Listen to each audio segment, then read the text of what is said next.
இன்னும் 2 நாட்கள் பொறுத்தால் அனைவருக்கும் மக்களுடைய தீர்ப்பு என்ன என்பது தெரியும்.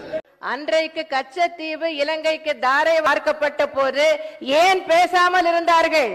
அன்றைய திமுக முதல்வர் ஏன் மௌனம் சாதித்தார்? ஏன் அதை கொடுக்க அனுமதித்தார்? உச்ச நீதிமன்றம் மூலமாக நடவடிக்கை எடுத்தது நான்.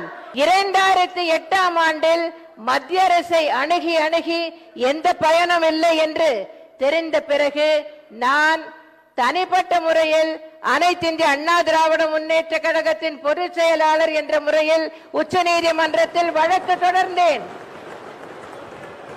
அப்போது இங்கே முதலமைச்சராக இருந்தவர் திரு கருணாநிதி. அப்போது மத்திய அரசு அதற்கு கச்சத்தீவை பற்றி இவருக்கு என்ன தெரியும்? மாண்புமிகு பேரவைத் தலைவர்களே, எதிர்கட்சியினர் எவ்வளவுதான் கூச்சல் போட்டாலும் உண்மைகளை மறைக்க முடியாது. கச்சத்தீவு தாரை வார்க்கப்பட்டதற்கு திமுக தான் காரணம். அன்றைய முதலமைச்சர் திரு கருணாநிதி தான் காரணம். இன்று மீனவர்கள் படும் அல்லல்களுக்கெல்லாம் சகித்துக் கொள்ளும் இன்னல்களுக்கெல்லாம் காரணம் திமுக தான். அதை எத்தனை கூச்சல் போட்டாலும் மறைக்க முடியாது. ஒண்ணு ஜாதிக்கு படினா இப்படிதான் பேசி ஆகணும். வேற எப்படி பேச முடியும்?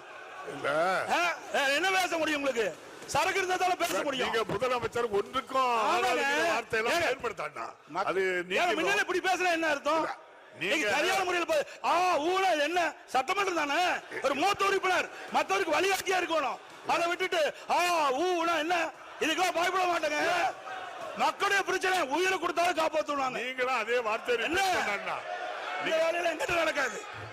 எலெக்ஷனுக்கு அப்புறம் திமுக நிலை என்னவா இருக்கும்? விஜயோட நிலை என்னவா இருக்கும்? எடப்பாடியோட நிலை என்னவா இருக்கும் சார்? இறுதி கேள்வியா நான் கேட்கிறேன். எப்படி சார் பாக்குறேன்? எடப்பாடி பழனிசாமியும் விஜயும் ஆளுங்கட்சி எதிர்கட்சியாக உட்காருவார்கள். திமுக 2வது இடத்துக்கு தள்ளப்படும் எதிர்கட்சி வரிசையில் திராவிட முன்னேற்ற கழகத்திற்கு எதிர் அணி அதிகமாக இருப்பதனால் திமுகவினுடைய ஒரு ஆளுமை என்பது குறைந்துவிடும். ஐயா ஸ்டாலினுக்கு அப்பா ஐயா கருணாநிதி மறைந்த பிறகு ஸ்டாலினுடைய எதிர்காலமும் 2 மயமாகிவிட்டும். இது மெயின் பாயிண்ட். ஆக்சுவலா ஸ்டோரின்னு பார்க்க போனீங்கன்னா உதயநிதி முதலமைச்சராக முடியாது பண்ணிடுவாங்க சார்.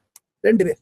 ஒண்ணு எடப்பாடி, ஒண்ணு விஜய். மீதியெல்லாம் ஒண்ணுமே கிடையாது. இனிமேல் அவங்க பண்ணி வந்தா கஷ்டமாகும். இந்த சமயத்தை உதயநிதி சீஃப் மினிஸ்டர் வரது முடியாது.